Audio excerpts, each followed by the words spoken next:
Welcome to the Forever Classic Podcast, the show seeking enlightenment through video games, films, and other geek culture. I'm Alex McCumbers, and today we've got one of our special episodes where we just talked to one of the developers of an upcoming indie game, and so this is coming from the publishers Another Indie, who we've had Vlad on the show before, and today we'll be talking all about Elden, The Path of the Forgotten, with Mr. Dylan Walker. Dylan, welcome to the show. And of course, as always, I do have Mr. Zack Snyder with us. Hello. And guys, we're gonna get into some pretty deep topics, I think, because there's some really cool themes going on with Elden. But before we get started, Dylan, why don't you introduce yourself? Yeah, so I'm Dylan. I'm a game developer from Australia and currently working on my first big game, I guess. And judging by your website, it seems like you've played a little bit around with various prototypes and working in Unity, so tell us a little bit about what eventually got you to decide on this particular design to actually move forward with a full release. It actually has a little bit of a weird beginning because it actually started as a university project. Okay. Which I'm not sure if you know about that, but I was studying game development with a major in design at university, and we're working on our final projects. And, well, basically, we started working on our final projects and we had to decide what we're going to make. And no one had any idea what anyone wanted to do, but I had been working on a little prototype for a while in my own time, which was Elden. And yeah, we started developing it. So it's a little bit weird because it came from university and just kind of came from a need of being made and was something I was already working on. It's a little bit lost to time where it really came from. Okay. Yeah. But it's just stuff that's been in my mind for a while. How long ago has it been since you were in schooling? 2016 was the year I graduated. So almost. Okay, so about 4 years or so. Yeah, about 3.5 or so, like that. Gotcha. I just happened to be working on this little thing, and I pitched it to the class because that's how the final try actually went, is everyone had to pitch their ideas, and then people would jump on the ideas they like, and that's how you would choose which games would actually be made. And seeing I had this idea I'd been working on for a while, it was a little bit more fleshed out than everything that everyone else had. So I was able to actually present it to the class in a pretty good way and get my game chosen as one of the games that went into full development. So does that mean like various students would jump into a team and then you would have 4 or 5 different students working on one project? Yeah, initially I had 2 other people working on the game with me. Very cool. And what was the final count of developers you had? So that's a weird question as well. So at uni, originally there was 2 people working on the project with me at the start. And our final project, we went over 2 trimesters, which means that when we came into the second trimester, there were students looking for groups who weren't there for the first trimester. So we did have an extra person come into the group at that point.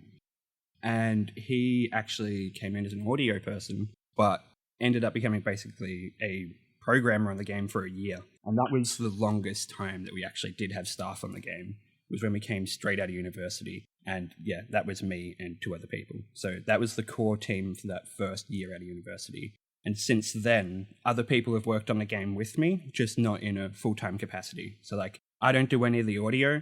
Like, a lot of people throw around the term a one-man game, which like, I don't think really one-man games really exist. Like, Yeah, they're really particular. Yeah, it's like a one-man game is more like the design has come from one person, the majority of the work has come from one person, and the whole direction has been one person, and they've been the only like consistency throughout the project. I would say that's normally what like a one-man project is. Right. Yeah. So there's been a fluctuation of people working on it, but originally there was 2 other people working with me, one doing audio and a little bit of programming, and one assisting with art. And then since then, I have people doing all the audio because I cannot do audio. Cool. Now, had you done any game design aside from the prototypes outside of Elden, or is this your first like major development? So when I started university, I didn't know what a semicolon was in English or in programming. Oh.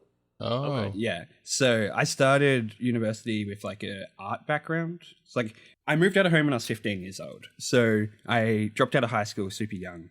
And I didn't do anything for a very long time. But in that time of doing nothing, I learned a 3D model. And 3D modeling then got me into game design, which has led me to here. So yeah, it's a little bit of a weird way of doing it, I guess. Very cool. And for anybody who hasn't seen Elden yet, Elden is a pixelated style adventure game. It's kind of a dark fantasy adventure, I would say, that's kind of similar to like the original Zelda in how it moves. But it's less about like puzzle solving and mostly about exploring the actual like environments. And so what sort of things kind of inspired Elden then? Well, so it's funny that you mentioned Zelda because I had actually never played a Zelda game until Breath of the Wild. Wow. Yeah, and I spent so long trying to work out how to do Elden without like XP, without leveling. And then I played Zelda, and I was like, oh, the answer was right here the entire time. All I've done is take a really long path to doing something similar to Zelda. Right, Because, just in my own time, I found something that was similar, and it would have been so much quicker if I just played one of those games. But, so yeah, I wouldn't really say Zelda is an influence, but it definitely has some similarities. But the influences are more like the Souls-like games. When I started working on this, I was obsessed with Dark Souls and just Bloodborne and all of that stuff in general. And also, I was just into things like Game of Thrones and like even just weird things like Star Trek. But have you ever heard of a game called Crawl? It's a like pixel art game where you play the enemies and one person plays the hero. It's like, chaos. I've heard of it, but I don't think I've played it. Yeah, so the art style is pretty inspired by that and Sword and Sorcery. A lot of people say Hyper Light Drifter when they see the game, but I think one of the things that the game has in similarity with Hyper Light Drifter is our influences not actually influencing each other. Because when my game started, Hyper Light Drifter was just a trailer. Right. Yeah. And there is several games, because I've played, I think, 2 or 3 indies that are comparable to Hyper Light, and I've never played Hyper Light. So there's like a particular style of like top-down hack and slash kind of going on that everybody's kind of thinking about. Yeah. And so this one, because I just played through it, and while there might be some extra things for me to do, I think I've pretty much done everything so far. So it comes out here in the next little while. It comes out on the 9th, and it's hitting Switch and Steam. But a lot of it kind of hinges on the thematics, I would say. So how did the like eldritch theme kind of come together for you? This is something I've always been interested in. If you look back at like my sketchbooks or my paintings and stuff, there's always a lot of tentacles and just darkness. Mm-hmm. I've always had this obsession with the fear of the unknown. Yeah, but for me, that's always been the more interesting part of the Lovecraftian stuff and just horror in general. It's not the fear of the stuff we see, it's the fear of the stuff we don't know. But it's not always just, it's not the actual main presence that would normally fear. When I say that, I mean like the boss or like the big bad thing in whatever movie. It's more the atmosphere and the situations and all of those things which are actually scary. And it's all of those things that build up to the bigger moments. And as I mentioned earlier, I moved out of home when I was like 15 years old. So that was like a pretty big influence on me as a kid because I was living in an apartment at 16, had no idea where I was going, no idea what I was doing, didn't have enough money. I was living next to like heroin addicts. Like it was just, it was this whole situation. And so that's just really been instilled in me, I guess. And that's the thing I really want to draw through the gameplay is just that fear of, I don't know what's coming next. Because it is meant to be partly inspired by my experiences at that age. Gotcha. Okay. But yeah, fear of the unknown is the simple answer. It's a theme I want to explore in my next project as well. Like, it's something which, I just like exploring. And connected to that, I watched one of your recent devlogs, and you were talking about a lot of dreams and how they kind of influenced what you all are working on. How far does the actual like creature design kind of stem from anything that like either you've dreamed about, or how do those kind of symbolize either hardships you faced or whatever? Well, yeah, I would say it's all very much just like a blur. Because like I said, I've been drawing stuff in this like style for a while. So it's always just been something that's interested me, and it's always just been like imagery, which, I don't know, you see this kind of imagery just through like certain horror and stuff, and I don't know, I suppose it's always just connected with me.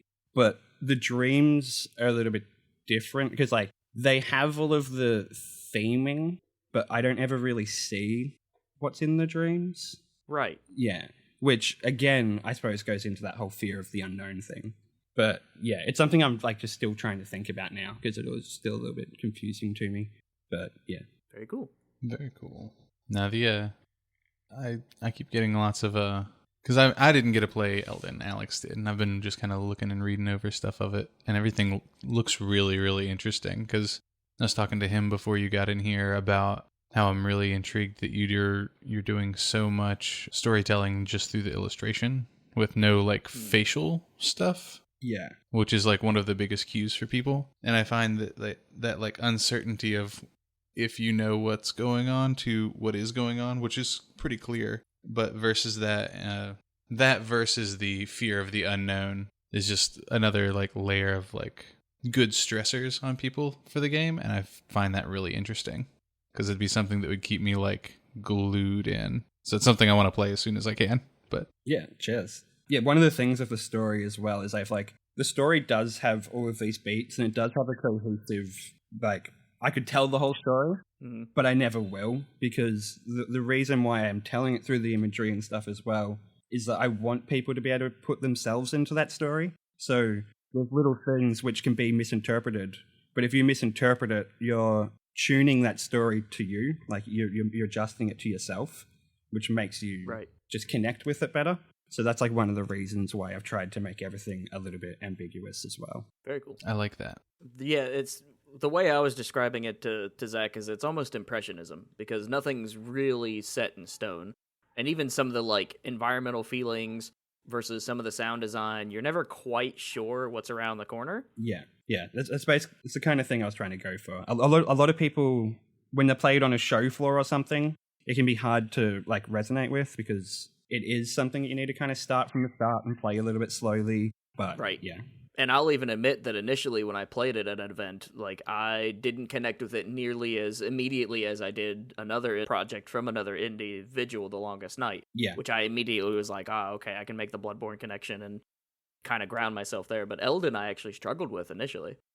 Yeah. It's just one of those I totally games. get what you're going for. Yeah, you have to really take your time and think about it, or you might miss it, kind of thing. Yeah. Speaking of another indie, what was it like to land that publisher, and how does that help elevate where you're currently going to, where you're going to have that full release on, the two major platforms? Well, yeah, that was amazing. So, like, when I found another indie, so I'd known them for a while, but it was kind of, we're both in the back of each other's minds, but completely forgotten. It'd been many years, but I just, like, randomly saw them do something on Twitter, and I started talking to them, and at this point, I was, like, completely out of money, struggling to manage the marketing to like against the development, and just trying to balance all of the business that comes along with games. And yeah, and then there was another indie looking for another game, interested in Elden because I was just talking to them, and yeah, it was amazing. So basically, when we signed, I had no money, I had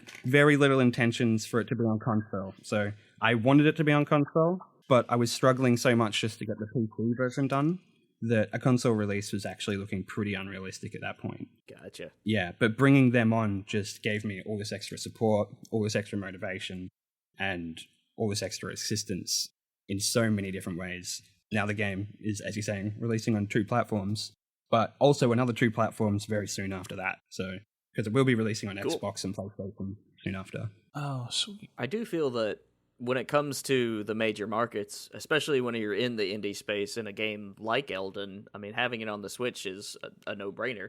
It just would seem to work pretty well. And a lot of the players that I run into that predominantly play on Switch, they're always looking for something interesting and unique. And so I find it interesting when indies kind of focus on the Switch, and then, of course, with Steam, you're already building the PC version, so Steam just makes sense. Yeah. I'm so happy the game is able to be on Switch now. Yeah. I really think the Switch version is the best version of the game. It's just that screen size is so perfect for the amount of pixels that is used in the game. And you can sit somewhere dark or somewhere comfortable, and you can just like snuggle up with the game. So I think it like really is the best platform for it. So I'm incredibly happy we did get that going. Cool. That's very cool.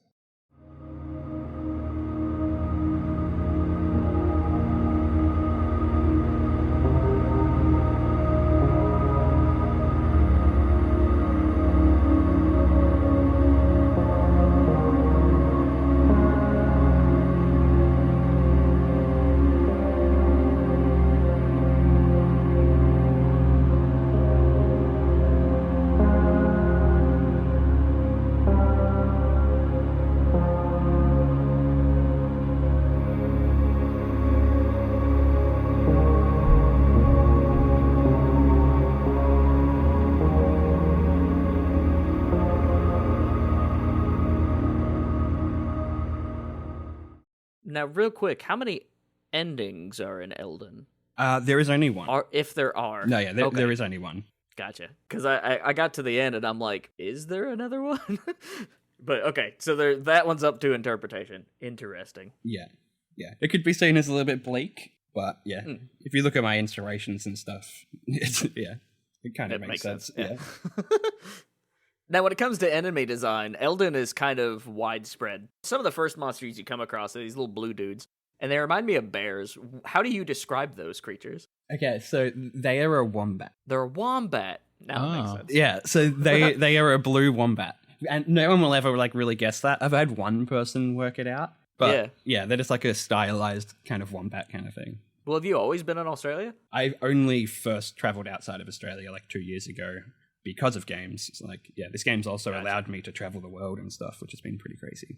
What's some of your favorite memories of traveling so far? So another indie based in Taiwan, and I've probably spent around 6 months in the last like 18 months in Taiwan, just because they just let me be there, because then I can work out of their office and I have a little bit more structure and it all just works a little bit better. But all of my time in Taiwan has just been amazing. Like, those people are amazing. The food in Taiwan is amazing. Everything is cheap. It's not too far from home, so it's only like a 9-hour flight or whatever. I'm in Australia, so everywhere is still far. But Taiwan was amazing. But also going to Gamescom, like going to Europe to show my game, like I got so many cool experiences like that. Like going to America to show the game. It's just, it's been very overwhelming, the whole experience. I imagine. Did you happen to be in Seattle in September? No. So last year? I've only gone to the East Coast PAX. Oh, okay. Which I'd been to at least once way back when. Yeah. I was going to try and come to PAX West this year, but no PAX West this year. Well, yeah, and then the last one, the one that I referred to, that's where I first played Elden. Yeah. Because, of course, Vlad and another indie team was there, and they had, I think, 2 or 3 games, and that was one of them. That was one of the ones I got to play. Zach, what do you got for Mr. Dillon here? Just praise it. You know, you're doing all of this, like, almost alone, and I'm always proud of people who can do that, because I can't do all of these things alone. There's no way. The small team dynamic is really fascinating. And even for, like, we're not in game design, although maybe one day we could be. Like, we really relate to the idea of a small team, because there's only 3 of us currently. Right. Yeah, we've had a small team for a long time. We grew up somewhere in small backwoods for the most part. So anything that we've ever done's been in, small group, small team, or by ourselves. Never anything large scale, so. And for context, Dylan, we're both from West Virginia, which is one of the, like, Appalachian mountain states in cool. the States. Yeah. And so I'm from, like, one of the most rural areas in that state, and that state's considered one of the most rural states in the country. Yeah. And I grew up in the middle of the national forest. And I'm currently in Alaska, and I'm getting ready to move to Texas at the end of the month, so, like... Yeah. I also grew up in, like, a tiny town in rural Victoria. Yeah, never really worked in big teams either, so I can totally... relate to you relating. Yeah, let's just say that the town that I grew up in has a single traffic light, and it's at a 4-way, and it's just a caution. It's basically a 4-way stoplight. Yeah. And it took us an hour to get to school every morning, so that was fun. I hated that part. I did the same thing. Yeah. It's like we're getting ready to move to Texas. And we're looking at various jobs and stuff, and I look at the distance of something being even an hour and a half, and I'm like, well, no problem. I can drive that every day. So I guess one of the things that I'm thinking about logistically is you said that, you got to spend a lot of time in the office space. I mean, what sort of equipment are you using? Are you using, like, a digital tablet, or what's your preferred work environment, I guess? Yeah, so I basically do everything just on a laptop, and I have a small Wacom that I use when I'm drawing. But besides that, it's basically just a laptop. But that makes me very mobile. But the problem is that only really works for PC development, because then on my desk is a massive stack of console development kit. So that's like the hard part of moving around. But the good thing is that when I go and work in Taiwan, I can just use their development kits. Yeah, you throw it in a backpack and you pack up and you're good to go. Yeah, that's one of the reasons why I like laptops so much, because I do tend to travel to show the game, and being one person, can't really take a break on working on the game just because I need to go and do an event. So having a laptop, Right. Kind of always working on it. Yeah. What engine was this written in, actually? It's in Unity. Okay. Yeah, it's in actually a pretty old version of Unity, sure. 2017. Okay. Before that, it was in 5.5, which is like from 2016 or 15. Fascinating. Any particular reason why you haven't put it to like the absolute highest version of Unity? Yeah, so when we did go to 5.5, a lot of things broke. And after that, I was just like, nope, I'm not updating engines for no reason again. And then we did have to update the engines just to support some platforms. So we did that, and there was no issues, which was very, very good. But yeah. Cool. So one of the things that we like asking our guests is we like to just kind of talk about things we've been into recently.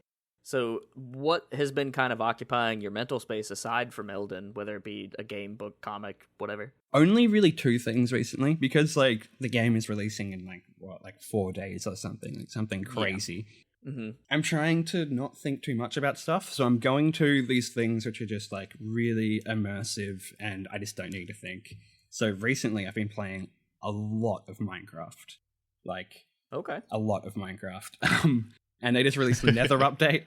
So it's like now the Nether has all these different biomes and stuff. So I've just been immersing myself in that. But besides that, I've also been working on some little prototypes. So I've been working on like a fire simulation. It's like voxel-based fire, which has been pretty fun. Oh. But yeah, mainly just... It could lead to some interesting things. Yeah, I hope so. But yeah, at the moment, mainly just Minecraft.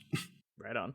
I guess that does lead to the logical conclusion of what are you doing after Elden? Making another game, definitely. Okay. At the moment, so like the game isn't released yet. I don't know if it's got good reviews or bad reviews. I don't know how much money I have. I know how much money I have in my bank, and I know it's not a lot. So I'm pretty open to what I'll be doing next at the moment. If I can comfortably work on my next prototype, then I'll do that. Otherwise, then I'll look into whatever is ahead of me. But I suppose that's the fear of the unknown thing again. Kind of a theme in my life at this point, I guess. But yeah, just play it by ear. I'll be making another game. It's just, let's see what means that is. What means I have to go through to do that, I mean. I'm still pretty tired. Right on. Last night, I watched Watchmen for the first time. Like the HBO show. The film or the show? The HBO show, yeah. Yeah. And I watched 7 episodes. And there's only 9 episodes in the season. And it was like 3:30 in the morning. And I was like, oh, wait, I've got a podcast tomorrow. And then that's when I messaged you and then went to bed. But that's funny. Yeah. We had a small scare because we had our timer set on for last night. Google Calendar, man. So Google Calendar about it apparently. So it pinged us and was like, "You have an interview in 5 minutes," and we were like, "Oh fuck!" Yeah. I was driving to go get various tools to fix up the topper for our truck, and then also sitting in a car wash. And I'm like, "That's not right. That's not what I set this time for." Well, no, yeah, that worked out well. Funny. And for context, we're recording this on the 5th, the day after 4th of July, which I didn't do anything, but I mean, that's the situation we're in currently. I didn't even realize that it was July, let alone that it was the 4th of July yesterday. Right? Yeah, like ever since quarantine and stuff hit, like time has been such a, like I just wake up, do my thing, and hopefully fall asleep. Yeah. It just goes in cycles. Well, like, I have no idea where I am. The area I'm living in Melbourne, we had all of our restrictions eased up for like a little bit, but a few of the suburbs of Melbourne were like spreading the virus worse than others. Oh no. Like into full lockdown, and I'm in one of those regions. So yeah, now I'm back in that situation where it's like there's only 4 reasons I'm allowed to leave my house.